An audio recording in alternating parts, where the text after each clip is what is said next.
আহলুস সুন্নাতুল জামা এবং বেদাতীদের পার্থক্য হলো এখানে।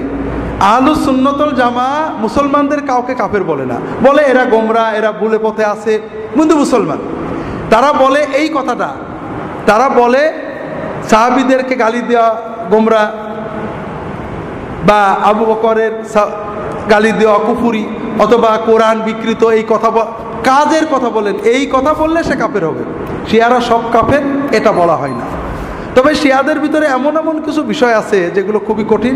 তবে এখানে বলে রাখি, শিয়ারা কিন্তু বিশ্বাস করে সব সুন্নি কাফের।